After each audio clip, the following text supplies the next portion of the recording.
Antes de que el fuego de Roma se apagara, hubo un espectáculo tan brutal que ni el infierno se atrevió a repetirlo.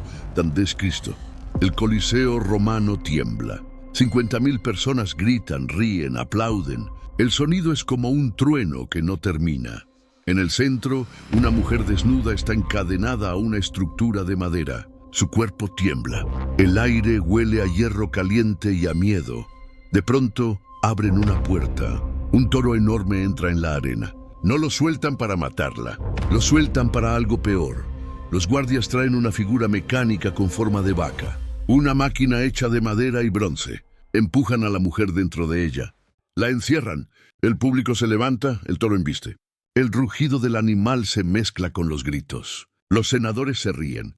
Los niños miran. Nadie aparta la vista. Así celebraba Roma la grandeza de su imperio. Con sangre, con dolor, con espectáculo. No era un mito, fue real. El poeta Marcial lo escribió con sus propias palabras. Vimos a Pasífae unida al toro. La leyenda antigua cobró vida ante César.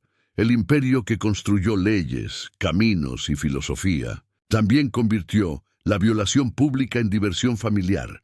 Hoy vas a conocer lo que Roma escondió durante siglos. Los juegos más crueles, más perversos, más inhumanos. Porque lo que Roma llamó arte, el mundo moderno llamaría infierno.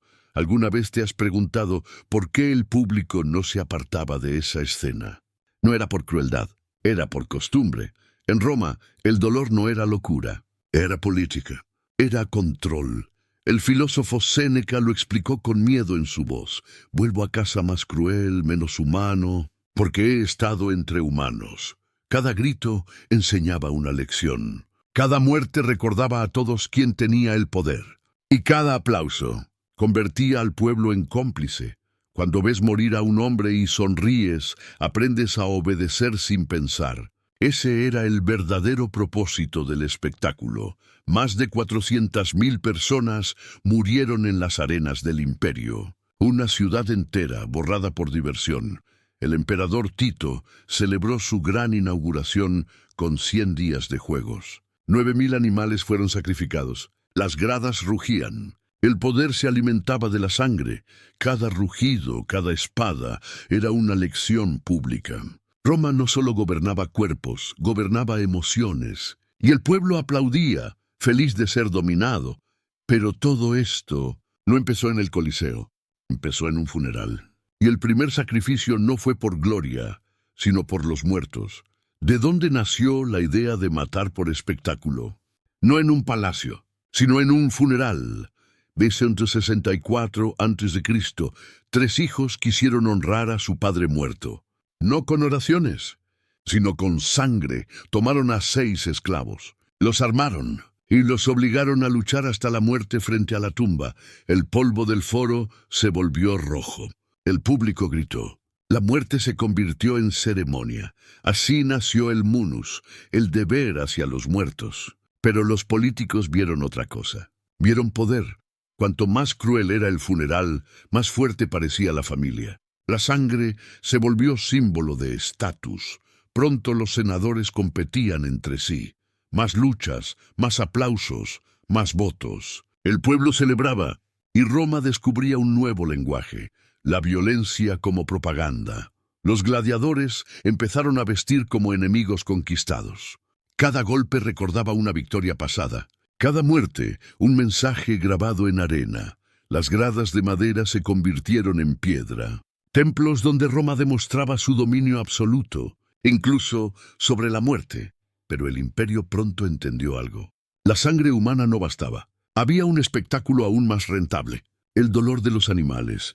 ¿Y qué hace un imperio cuando la sangre humana ya nos sorprende? Roma encontró la respuesta: traer el dolor del mundo entero. Leones de África, leopardos del Cáucaso, cocodrilos del Nilo, arrastrados vivos hasta el Coliseo, encadenados, hambrientos. No eran espectáculos, eran ejecuciones de la naturaleza. Julio César presentó una jirafa, la primera que Europa veía. Horas después, el público la vio morir, despedazada en la arena. El mensaje era claro: si Roma puede capturar lo imposible, puede dominarlo todo. Los arqueólogos hallaron huesos con marcas de hambre. Los animales eran debilitados antes del show. Más sangre, menos riesgo. Más crueldad, más aplausos. Caravanas cruzaban desiertos. Barcos llenos de jaulas llegaban desde el Nilo. Muchos animales morían en el viaje, pero al pueblo no le importaba. El espectáculo debía continuar. El Coliseo no solo destruyó vidas humanas, destruyó ecosistemas enteros. La muerte se convirtió en rutina, el rugido de las bestias, en música de poder, y entre aplausos y gritos, Roma creyó haber visto todo, pero el público quería más, no solo ver morir a las bestias, quería ver a los hombres convertirse en monstruos. Después de ver morir a las bestias, ¿qué quedaba por mostrar? Roma lo encontró. Hacer que los hombres se mataran entre sí. El gladiador no era un héroe, era una víctima con armadura. La multitud no quería justicia, quería desigualdad. Prisioneros con espadas de madera frente a asesinos entrenados. Risas, apuestas, gritos. Cada golpe era una humillación pública.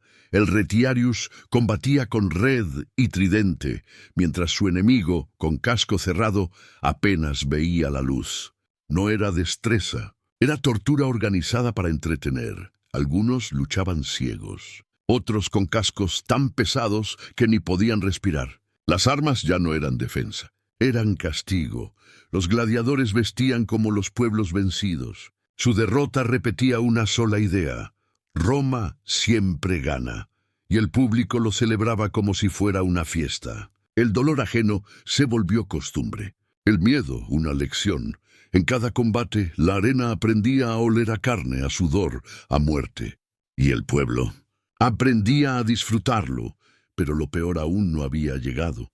Porque al mediodía, cuando el sol caía sobre la arena, la lucha dejaba de ser juego y se convertía en ejecución. El mediodía olía a vino y a muerte. El público comía, las trompetas sonaban, y la arena se preparaba para el siguiente acto. Criminales, esclavos, desertores. Todos eran condenados ad bestias. No se trataba solo de matar, se trataba de convertir la muerte en espectáculo. Cada ejecución imitaba un mito. Orfeo, el músico que domaba fieras con su canto, fue arrojado ante un oso. Ícaro, con alas falsas, cayó entre los leones. El poeta marcial lo dejó escrito: si hubiera tardado, las bestias lo habrían obedecido. Pero fue despedazado. Las mujeres sufrían un destino más cruel, encerradas en vacas mecánicas, como Pasífae, violadas, mutiladas y aplaudidas por una multitud ebria. Roma reescribía sus leyendas con cuerpos reales. No había héroes, no había gloria, solo víctimas disfrazadas de dioses. Los gritos sustituían los rezos. El público reía mientras la historia se bañaba en sangre. Y cada ejecución era un mensaje grabado en la arena. El poder puede hacer lo que quiera, incluso con los mitos. Pero cuando la tierra ya no pudo absorber más sangre, Roma levantó la vista y decidió conquistar el mar. ¿Y qué haces cuando ya has llenado la tierra de sangre? Roma tuvo una idea imposible: convertir el mar en un campo de batalla. Decidió inundar el desierto. Mandó construir estanques gigantes, lagos artificiales solo para ver morir. Miles de prisioneros fueron subidos a barcos de guerra. Sin esperanza, sin armas iguales. Debían matarse unos a otros. Por diversión, Julio César organizó la primera naumaquia. El aire olía a humo y sal. Flechas, catapultas, fuego sobre el agua. Los cuerpos flotaban entre astillas. Las olas se teñían de rojo. Augusto fue aún más lejos. Mandó excavar un lago de 2000 pies, alimentado por un acueducto solo para mantenerlo lleno. 30 barcos, miles de muertos. El público rugía. Los condenados, sabiendo su destino, gritaron antes de luchar: «¡Ave César! Los que van a morir te saludan». Roma lo había conseguido. Dominaba incluso el mar, que no existía. Hasta el agua obedecía al imperio, y mientras el sol se reflejaba en la sangre, el pueblo pedía más fuego, más dolor, más espectáculo. Y cuando la arena volvió a secarse, Roma cruzó la última línea. Lo que vino después fue pura locura. Después de los mares de sangre, Roma encontró nuevas víctimas. Esta vez no eran soldados, eran mujeres. Ningún cuerpo estaba a salvo del circo romano. Las obligaban a pelear, algunas desnudas, otras contra enanos o animales. El poeta Juvenal las llamó la vergüenza del imperio, pero el público las amaba. Verlas sangrar era ver el orden del mundo al revés. El dolor femenino se convirtió en diversión. Algunas recibían espadas, otras solo la burla del público. Caían bajo el sol mientras la multitud gritaba su nombre. Las que no peleaban ardían, cubiertas de brea, encendidas vivas. Tertuliano las llamó antorchas humanas. Familias enteras se sentaban a mirar. Niños comían pan mientras el humo subía al cielo. Para Roma no era castigo, era mensaje. Desobedece, y tu cuerpo será nuestro espectáculo. El dolor se convirtió en herramienta política. El fuego en aplauso, y el Coliseo en un altar del miedo. Mientras las llamas iluminaban la arena, nadie podía imaginar que pronto el propio poder entraría en el juego. Porque después de quemar a todos los demás, el emperador decidió entrar en la arena y hacer de su locura el mayor espectáculo de Roma.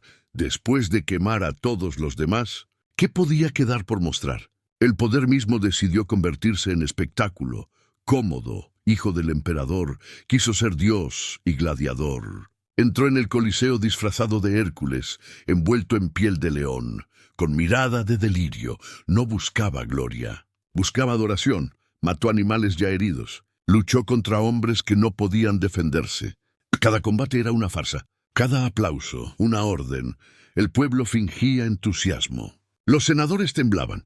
Nadie podía mirar hacia otro lado. Los historiadores cuentan que peleó 735 veces. Cada victoria costaba una fortuna. Roma se vaciaba, su tesoro desaparecía y el emperador se creía inmortal. Mientras tanto, en la arena, los cristianos eran arrojados a las fieras. Sus muertes servían como propaganda. No era fe, era política con olor a sangre. Séneca lo había advertido: el que aplaude la muerte termina adorándola. Roma ya no necesitaba enemigos. Su mayor amenaza estaba en el trono, disfrazada de héroe. Pero ningún imperio puede sostener tanto horror. El precio de la sangre llegaría pronto, y Roma empezaría a pagar su propia deuda. Siglos después, el Coliseo sigue en pie. Majestuoso, silencioso, su sombra aún respira sobre Roma. El imperio gastó más en juegos que en su ejército, más en sangre que en educación, y entre aplausos. Su alma se pudrió. Los filósofos callaron. El pueblo se volvió adicto al pan y al circo. Juvenal lo escribió con amargura: panem et circenses. El entretenimiento sustituyó al pensamiento. La crueldad se hizo costumbre. Cuando los bárbaros llegaron, Roma ya estaba muerta por dentro. Sus muros eran fuertes, pero su espíritu vacío. Hoy los turistas caminan entre sus piedras. Toman fotos, sonríen, pero pocos recuerdan para qué fue construido. El Coliseo no era arte, era una máquina de obediencia. Cada rugido enseñaba miedo. Cada ejecución imponía silencio, porque una civilización que aplaude el dolor termina derrumbándose bajo su propio ruido. Y mientras escuchas estas palabras, piensa: ¿de verdad hemos cambiado? ¿O solo levantamos nuevos coliseos, con luces, pantallas y multitudes que siguen aplaudiendo la violencia? Si esta historia te estremeció, no mires hacia otro lado. Suscríbete Crónicas de la Agonía, porque el pasado no está muerto. Solo espera que alguien lo escuche otra vez.